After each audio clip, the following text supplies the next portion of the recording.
आपण पाहताय महाधुरा. हे आहे गोकुळचं श्रीखंड, अगदी जिभेवर रेंगाळणार. जिभेवरच नाही तर मनावरही रेंगाळणार. गोकुळ श्रीखंड, मनावर रेंगाळणार. नमस्कार, महाधुरळा यूट्यूब चॅनलमध्ये मी गुरु बाळमाळे आपल्या सर्वांचं मनापासून स्वागत करतोय. सध्या नगरपालिका निवडणुकीत आरोप प्रत्यारोपांना वेग आलेला आहे. महायुतीचेच मंत्री एकमेकांना आता आरोप प्रत्यारोप करत त्यांची जागा दाखवत आहेत. आणि पहिला दणका दिला आहे तो राज्याचे उच्च व तंत्र शिक्षण मंत्री चंद्रकांत दादा पाटील यांनी.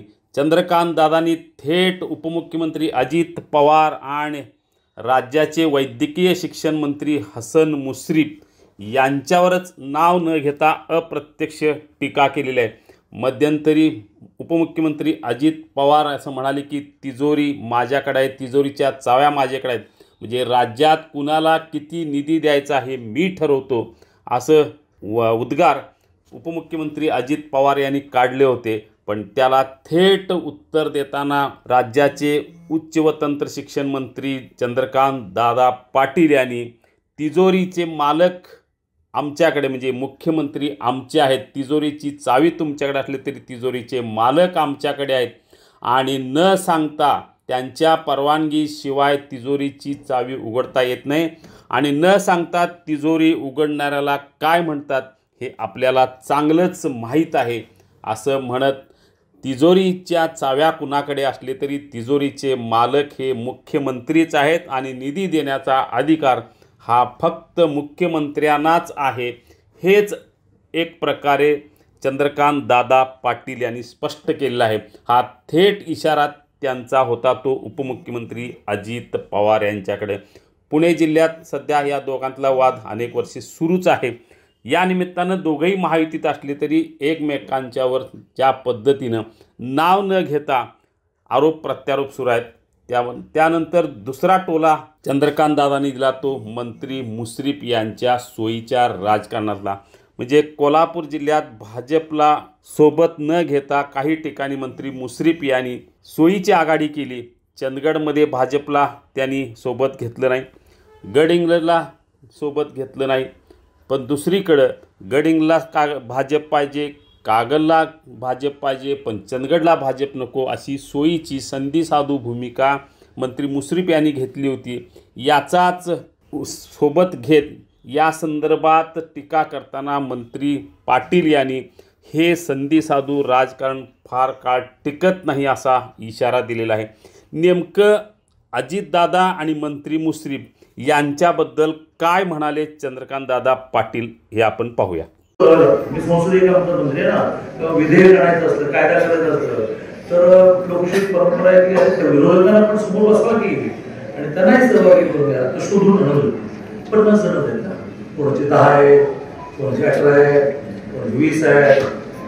आता असं सरकार कसं आहे, त्यामुळे आंबेडकरी म्हणजे त्यांच्या एकनाथजींच्या वतीने मी शब्द देतो की आंबेडकरी मंत्री आहे, तर एकनाथजी म्हणले की तुला कोणी अधिकार दिला, माझा मंत्रीच्या आवश्यक राहीलच ते काम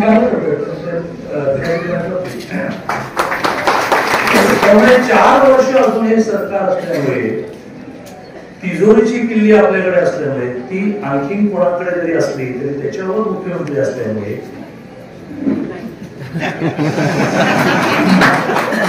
कारण समोरची उमेदवार म्हणणार तिजोरीची किल्ली आमच्या हातात आहे, पण तिजोरीचं मालक आमच्याकडे, कारण त्या अभिभावात सध्या विरोधक फिरत आहेत. विरोधक म्हणजे हे त्याला दुर्दैव त्याला कलियुगाचं शेवटचं पर्व म्हणतात की कलियुग असा आला की आपणच एकमेकांबद्दल होतो समोर बहुतेक वरती तिघांनी योजना केली दिसते प्रकारची की मजा नाही ना निवडणूक लढवायला, समोर कोणीच नाही. जिल्ह्यामध्ये अनेक ठिकाणी काँग्रेसचे उमेदवार नाही, महाभारत नाही, महाभारतामध्ये खरी लढाई असते. हे लोक होते, कार्यकर्ते जगत होते, तू तिकडे मी असं दिसते. त्यामुळे तिजोरीचा मालक इकडे आहे, त्यामुळे विकासाच्या बाबतीमध्ये काळजी करायचं कारण नाही.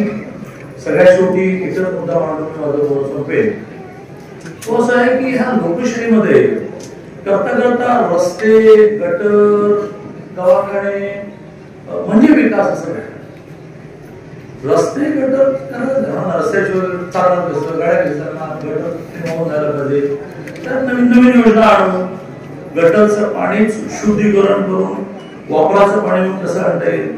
आता आपण पुण्यामध्ये मोठ्या प्रमाणात 11 STP म्हणजे आपण जे पाणी वापरतो ते शुद्ध करण्याचे 11 STP 1800 कोटी ते बसवतो की ज्यामुळे 100 लिटर पाणी आपण वापरलं 80 लिटर पाणी पुन्हा वापरतो.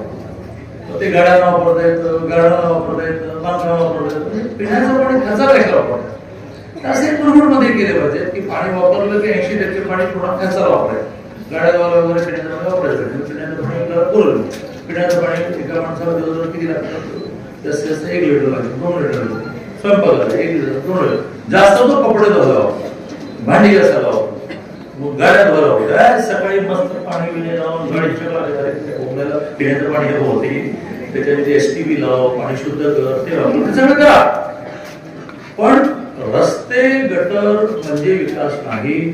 माणसाचा विकास म्हणजे विकास. माणसं आनंदी राहिली पाहिजे, माणसं सुखी राहिली पाहिजे. त्यांना दोन वेळचं भरपूर मिळालं पाहिजे. त्यांच्या मुली शाळेत गेल्या पाहिजे, कॉलेजमध्ये गेल्या पाहिजे, विदेशात गेल्या पाहिजे. तर विदेशात त्याच्या कॉन्व्होकेशनला 9 वर्षाची आई गेली पाहिजे. ती हटून बसली पाहिजे. ती कॉन्व्होकेशन पदवी द्यायला तू आलीच पाहिजे. ही विचार पहिल्यांदा म्हणत होती की पहिल्यांदा म्हणत असते ना. ग्रामीण भागात ते बघितलं मला आठवत नाही. इथल्या जवळच्या एका गावातली टेम्पो चालवणाऱ्या ड्रायव्हरची मुलगी मला 5-6 वर्षापूर्वी अप्रोच झाली. पत्र लिहिले. नॉर्मली माझे पत्र माझा OSD वाचतो आणि मला देतो. तुम्हाला पत्र तुम्ही वाचलं मला मी इथे MSc झाले. माझा टेम्पो ड्रायव्हर आहे. मला विदेशात जायचं आहे. मला 18 लाख रुपये पाहिजे. बोलून घेतलं, व्यवस्था केली, शिक्षण पूर्ण केलं. आता आई असं कळलं त्याची लग्न. मी नॉर्मली केलं की विसरतो. मला परमेश्वराला सांगितलं आई होऊन बघायचं नाही. तर ती पहिल्यांदा गेली देशात. टेम्पोने पाहावं लागलं की पदवी घ्या तुम्ही पण या. आणि त्यामुळे माणसांचा विकास म्हणजे विकास. माणसं श्रीमंत झाली पाहिजे, ती समाधानी झाली पाहिजे. यासाठी आता नगरपालिकांनी स्वनिधी आणि लोकसहभाग याच्यातून कौशल्य विकास केंद्र काढा, महिलांना रोजगार शिकवा, त्यांच्या वस्तूंसाठी बाजार काढा. 1 रुपया डिपॉझिट घेऊ नका, 1 रुपया त्यांचं भाडं घेऊ नका. सगळे पैसे त्यांना घरी जाऊन मोबाईल देऊ. डिपॉझिट द्या, भाडं द्या आणि टॅक्स द्या. नो, त्यातून तिला श्रीमंत होत्या. महिला जोपर्यंत श्रीमंत होत नाहीत तोपर्यंत समाजामध्ये श्रीमंती येणार नाही. कारण तिला मिळालेला प्रत्येक पैसा कुटुंबाला असतो.